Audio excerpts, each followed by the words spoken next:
Jamal Kraft, editor-in-chief and publisher of the Infinite Field magazine. The Infinite Field Reveal provides quick, easy tips to help you live in the infinite field. Today, our guest is Scott Blum. He is the author of Waiting for Autumn and the co-founder of De Leon.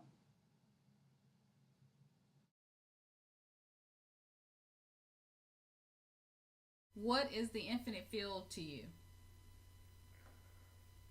Well, I think that the infinite field to me is essentially the collective unconsciousness of all energy. It's about everyone that has ever lived before, everybody that's living now, and everyone that will live, and that includes plants, animals, humans, everything that we can possibly know. And within these this energy of all that have lived before, come the essence that we have access to is all of the wisdom that has informed everything that has gone through in each of their lives and everything that they will go through. So many of us have a tendency to want to obtain information by using logic or knowledge, but wisdom, which in my view, wisdom equals knowledge plus experience, which I talked about in the book. That wisdom is what is comprised, what the entire infinite field is comprised of. So that to me is what the infinite field is. How did you come to live in the infinite field? I came to live in the infinite field, have access to it, I would say one step at a time. You know, I think that I was able to get glimpses of it through my intuition, whether it was initially, trusting my intuition on, one of the things that I did for almost a year and a half is just trying to find a parking space in Los Angeles. And I lived in a particularly busy part of Hollywood that parking was a problem, and so I began to integrate my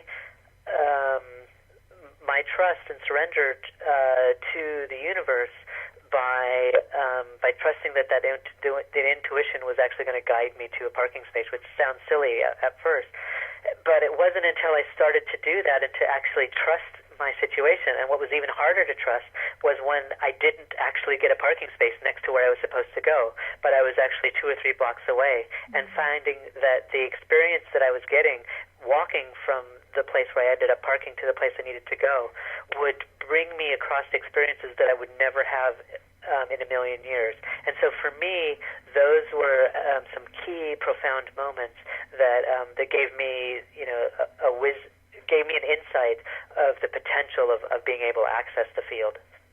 And so, since you've been living in this infinite field, what are some of the other things that you've experienced other than the parking spaces? I know you've done some wonderful things like write this beautiful book, Waiting for Autumn, and the Daily Om, of course. So what other things have you experienced, and how have these experiences changed your life? Well, I'd say that the first thing, I think Daily Om is a really good example of that, because I had been working in the corporate world for many years, and I was vice president of research and development for a publicly traded company before starting Daily Om. And so by the time that I started Daily Om, I had all of the best business plans, all of the ideas that I had that we weren't able to do in my previous job. I was going to apply them all to Daily Om. We were going to take over the world with, offering these inspirational messages through everybody. And I had the most in-depth, well thought out plan that you can imagine. And every time that I tried to execute that plan, the universe would basically shut it all down. In fact, the smarter that I was, the worse that the worse that the results came off. And so it wasn't until I began to to trust that the universe actually has a plan, and what I needed to do is to not use my brain, but to use my my intuition to guide me through these things.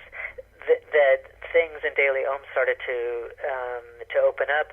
We started to attract some wonderful people. We acquired a huge audience of over 1 million people that tune in every day. All of this stuff happened from trusting the universe. And so I would say that the main thing that has changed in my life is to really get out of my head, because I'm a computer programmer. That's how I started, is programming computers. That being able to have a computer programmer switch from relying on their brain to relying on their intuition was a pretty fundamental shift in my life, and I think that's the biggest change that has happened.